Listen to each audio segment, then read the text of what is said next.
It was a chilly December night in a rural area of Illinois.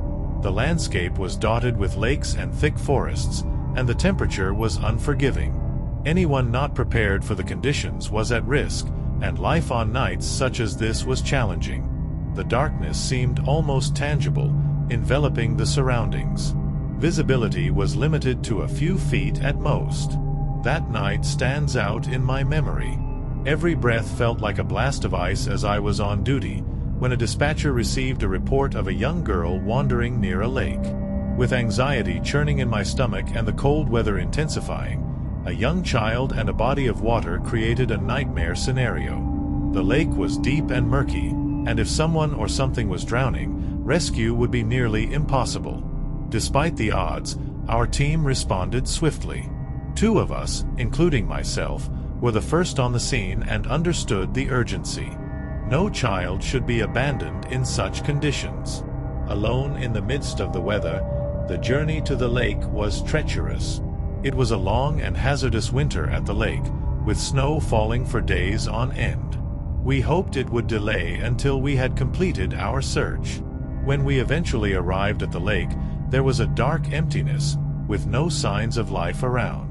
Lights occasionally rustled in the wind through the trees, and the silence that only a winter night can bring was eerie. We reported sending out a search party. Cold permeated our bodies, and darkness created the feeling that each step might lead us to unseen dangers. We waded through undergrowth and marshy areas near the lake, looking for any sign of a girl. It felt like a never-ending expanse of darkness, interrupted only by the faint light from our torches. Eventually, we reached a small muddy beach, a bare clearing where the wind whipped, causing the water to move and preventing any vegetation from taking root. Here, we hoped to find. We conducted a thorough search of the area, checking every possible hiding place, every shadow. The atmosphere was tense, and I felt it. What could a young girl be doing there in the dead of night? Perhaps she had become lost. Perhaps she had left her family behind during a stroll, or maybe she was a runaway. No one had reported her missing, and she seemed to add to the mystery as we continued our search. As my colleague patted my back, I turned and saw a girl standing in the water on the beach. The sight gave me chills even now, and I remember the hairs on my arms standing on end. The back of my neck became chilled. She was dressed in an old-fashioned white nightgown that one might see in period dramas. The garment barely touched the water's surface, giving it a spectral appearance. My partner and I exchanged uneasy glances. Upon first glance, something appeared to be terribly amiss. We contacted the dispatcher via radio to inform them that we had located a young woman and cautiously approached the body of water. "Hey there. I'm a law enforcement officer. Please come out of the water, miss. It's not a safe environment here," I called out, extending my arm. I reached out to touch her, hoping to reassure her and let her know that she was safe. As she turned to face me, I noticed her eyes were vacant. Those eyes were unseeing as she approached me. A wave of apprehension washed over me as another patrol vehicle arrived and additional officers joined our group. On the beach, I was in disbelief as I watched the girl approach. She came so close that it seemed possible to reach out and touch her. However, without warning, she disappeared. One moment, she was there, and the next, she was gone, leaving behind only her small footprints in the sand. Other officers stationed at various angles confirmed the same startling sight. One of my colleagues, his voice filled with disbelief, asked, "Are you sure you weren't seeing things?" I responded, even though my own words betrayed me, that I had indeed seen her and knew she was real. The confusion was palpable as none of us could explain what had just occurred. The girl simply vanished into thin air, leaving us all perplexed. The lake, which has always held a special significance for her, seemed to claim her attention once again. This situation has been haunting us for 2 years, a mystery that has consumed our minds. We have explored every possible scenario, every theory, but none of them have made sense. 2 years later, the nightmare occurred again. Another incident occurred. A young woman in a white nightgown was seen on the bank of the lake, and then she vanished. The legend of the Girl of the Lake began to take root, the tale of the specter that haunts this area. However, her intentions or reasons for being there remain as elusive as fog. Every time I consider it, that evening makes me break out in a cold sweat. The image of that young woman and her abrupt disappearance in the cold, dark water remains etched in my mind. I cannot forget the sensation that she is still somewhere out there, lost, searching for her spirit eternally. While walking along the shore of the lake, the woman thought about her life. In this endless darkness, she was either waiting for someone to find her or trapped in this place forever. The nightmarish void was chilling. Hello everyone, I am Officer David and my partner is Officer Sarah. We work the night shift and our names have been changed to protect the privacy of individuals. Our nights are usually peaceful, but occasionally we deal with noisy or drunk neighbors and speeding vehicles. However, that night was different. Around midnight, the dispatcher called and reported a suspicious incident at a local morgue. Upon arrival, we realized it was indeed a strange place for a break-in. Most people would not consider a robbery here. While the morgue may seem like a quiet place, there are chemicals inside that could be of interest to drug addicts, so we understood the situation. We visited the morgue. The structure appeared strange in the subdued light of the street lamps. A dark form stood against the backdrop of the night sky. This was one of those locations that can induce goosebumps. One realizes that there may be someone within, but this does not alleviate the tension upon arrival. The custodian was awaiting our arrival outside. He appeared like a specter. His complexion was pallid and his eyes wide with apprehension. He informed us that he had been circulating around, performing his routine duties. When he detected movement from the corner of his vision, he assumed it to be a figment of his imagination. However, upon looking up, he observed someone rushing through the space. He proceeded down the hallway and vanished. I asked, attempting to maintain a calm demeanor. Despite my racing pulse, I was attempting to remain composed. He vigorously nodded, and his gaze darted nervously toward the building. I swear, officer, one moment I was alone, and then someone appeared and then they vanished. Sarah and I exchanged looks, and the situation grew weirder with each passing minute. The caretaker informed us that the lights had been off while he had been wandering around, and he hadn't paid attention, as he couldn't provide a good description of the individual. The man. I didn't get a clear view of his face, but I admitted, clasping my hands, I know that I had seen someone, and it wasn't my imagination. Being unarmed and alone, I didn't wish to take any risks, so I contacted you. Gentlemen, you did the correct thing by responding. In his expression, I could discern sincerity and concern. Sarah encouragedly nodded. You made the right decision. She suggested that we investigate the matter further.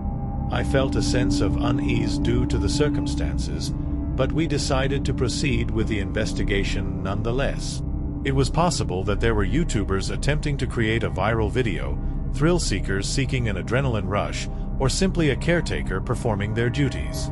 I had observed something, although I was not certain.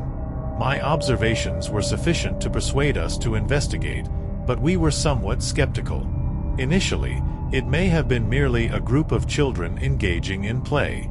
As we approached the structure, Sarah voiced her concerns in a low tone. I acknowledged her concerns, yet I could not shake off the unsettling feeling in my gut. We began by shouting and alerting anyone who was present inside the building. We waited for the police to arrive. Our voices echoed in the silence, almost mockingly. Without a response, we decided to search the building. Let's do this, I said, and Sarah drew her weapon, following my lead.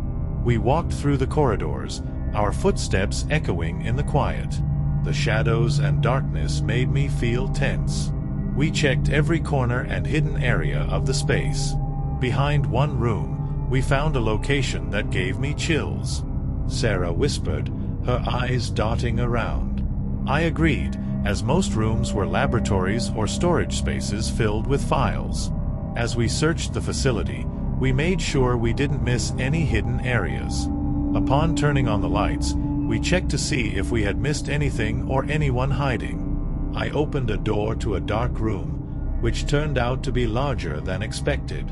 I was waiting in what felt like a hallway, when suddenly there was a flash of light revealing an empty waiting area.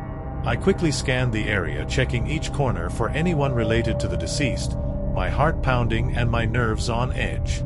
Then, I heard Sarah's voice outside the room. "Hey, who's there?" She pointed her weapon at the end of the hallway and moved towards a corner, instructing me to go around to the right. I turned and saw her pointing at a dead end. The caretaker added, "No one should be going that way, there is no exit." His voice was trembling slightly. Together, we cornered the intruder, moving down the corridor and shouting to try to calm the person. I called out, "You are safe. Please come out and surrender. We do not want to hurt you." I reached the end of the hallway and carefully peered around the corner, where she was standing. The lights were turned off, but her silhouette and long hair were visible. My heart was pounding as I stepped forward, hoping she would cooperate and agree to leave peacefully with us. However, as soon as she saw me, she opened a large door behind her and ran away, slamming the door shut in front of me. I knocked on the door and called out, "Ma'am, please come out. Please surrender, we don't want to hurt you," I said, but she didn't respond or move. Sarah and the caretaker joined me, and I explained the situation to them.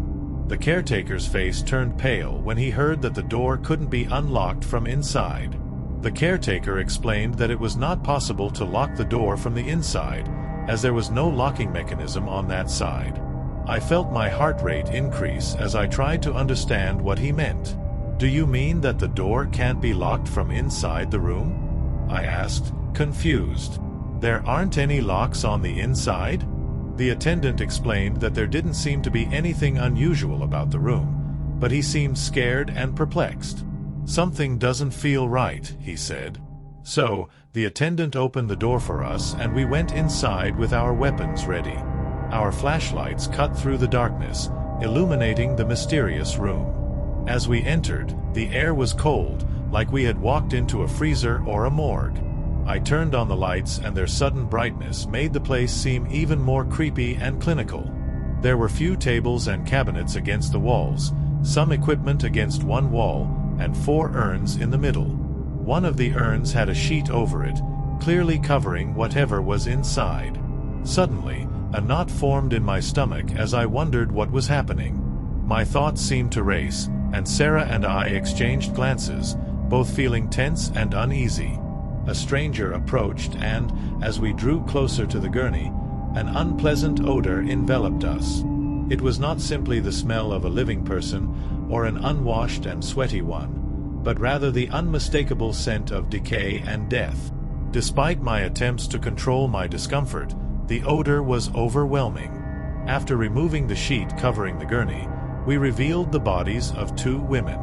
We followed the trail, searching the building for any clues, and eventually found the one hanging from her leg, indicating that she was deceased. After 12 days, I have attempted to make sense of the events that occurred. However, they do not make sense to me. It is difficult to understand how we could have been chasing a deceased individual. Both Sarah and I are equally perplexed by the circumstances. We re-examined the scene, hoping to find some indication or explanation, but there is no other person in the room. Still shaken, the security guard sat on a nearby chair. His face was pale and his eyes were wide, as he struggled to comprehend the situation. Our experience confirmed our need for assistance. Sarah's voice was trembling as she spoke, and I agreed with her. We waited for backup, our bodies shaking with fear. The question that echoes in our minds is, how did we end up chasing a dead person in such a surreal situation? The events have taken an unexpected turn, and I know I will never forget them. In the evening, I will write a formal report on the incident. As I recall the events with a chill running down my spine, over the years, I have witnessed a fair number of unusual and concerning events, but this particular one stood out.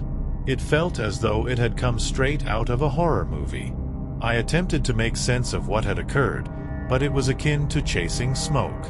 How had we found ourselves in the midst of such an unusual situation, with nothing to show for it?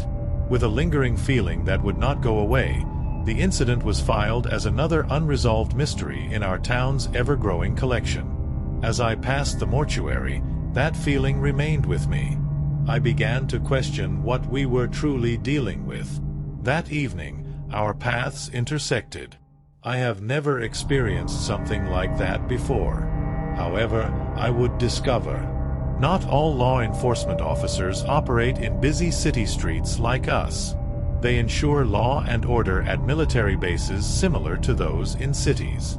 During night shifts, the atmosphere is often quieter, especially during cold winter months. Most bases have security systems connected to a central monitoring station. If an alarm is triggered, it is the duty of the on-duty police officer to check each entrance to ensure it is secure.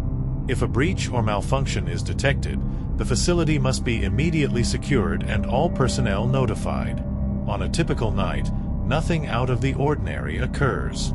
It is midnight, and the sergeant and I are patrolling, enjoying the cool air of the winter night. Our eyes scan the base, searching for any signs of unusual activity. This routine is familiar and almost soothing. After driving through the park and checking the doors of several buildings, we continue on our route. Suddenly, the radio crackles, breaking the silence. An alarm has been triggered at the elementary school. I exchanged a glance with Ramirez, who shrugged, likely thinking it was a glitch. Although I noticed the fatigue in his eyes, he suggested we investigate it nonetheless. After a long night, we desired to conclude the matter promptly. Thus, I directed the car toward the school. Upon arrival, the building appeared dark and unsettling. The subdued lighting and shadows enhanced the eeriness. We parked and used flashlights to navigate the darkness to the entrance. We verified that all doors were locked. Upon inspection, there was no evidence of any unauthorized access or suspicious activity. I experienced no unusual sensations and remained hopeful that everyone was safe. After informing our base that we would remain on standby, we returned to the vehicle and contemplated the possibility of further events. Ramirez likely shared my sentiment, as he regarded me with a quizzical expression. What a night it has been. Indeed, it was not yet over. We continued our patrol, but after approximately 20 minutes, the radio system received an alert from the control center regarding a possible incident at Building 12 on the block. Ramirez, the team leader, inquired about the situation at the school, as they had previously checked the area and were certain it was clear. They decided to proceed with caution. Upon approaching the school, they noticed a change in the atmosphere. The door to the boiler room appeared to be partially open. Inside, it was dark, humid, and filled with cobwebs, with diesel fuel dripping from some of the pipes. The team conducted a thorough search of the area, inspecting each corner, vent, and storage cabinet, but did not find any signs of suspicious activity. We secured the room by closing the door. Less than half an hour later, we received another report regarding the alarm in the 12th unit of the school. Ramirez let out a heavy sigh. "This is getting very tiresome," he said, sounding frustrated. I agreed with him, sounding equally disappointed. "Let's just see this through." We returned to the school. This time, my disappointment grew even more. The doors were locked, including the boiler room. We inspected the alarm system and found it to be functioning properly. However, if someone applied sufficient force to the door, the alarms might be triggered. We suspected that bored teenagers might be responsible for these incidents. To test our theory, we decided to monitor the situation. We took positions on opposite sides of the building and waited. The minutes passed without any signs of activity. Just as we were about to abandon our efforts, something occurred. The radio crackled in the background, signaling an alarm. In Block 12 of the school, there was an alarm system. We all groaned in unison. This became amusing, and we decided to call the caretaker to help us with the internal cleaning of the building. Around 3 a.m., we were all tired and irritated. Mr. Thompson arrived promptly, and we started our rounds together. Together, we checked classrooms, cupboards, and technical areas. The school, which was built in the early 1960s, has winding corridors and many branches, making the search slow and time-consuming. The building was dark, and our powerful flashlights provided the only light as we approached the end of the inspection. During the inspection, we came across a maintenance room with its door open and lights on. According to our records, we should have been the only people in the building at that time, but none of us had ever been in that room before. However, I noticed something different about the room. The open door gave us goosebumps. We cautiously approached the room, confident that we had finally found our quarry, but when we entered, the room was empty. There were only a few brooms and boxes of spare parts, but what caught our attention was a wet foot-shaped trail on the floor.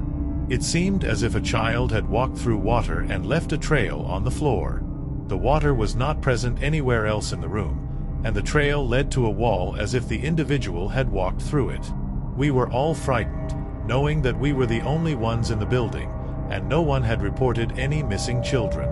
Everything was locked, and no one could have entered or left during our search.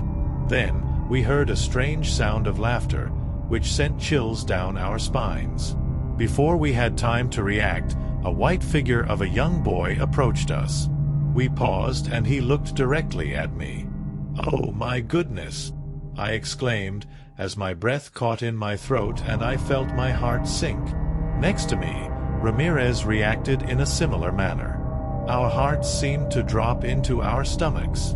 The young boy continued to gaze at us for some time, his eyes seeming to penetrate us. Then, just as suddenly as he appeared, he vanished. There was no need for further discussion. We rushed out of the building, breathing heavily and trying to regain our composure. Once back in the car, we tried to process what had happened, but it was difficult to put into words.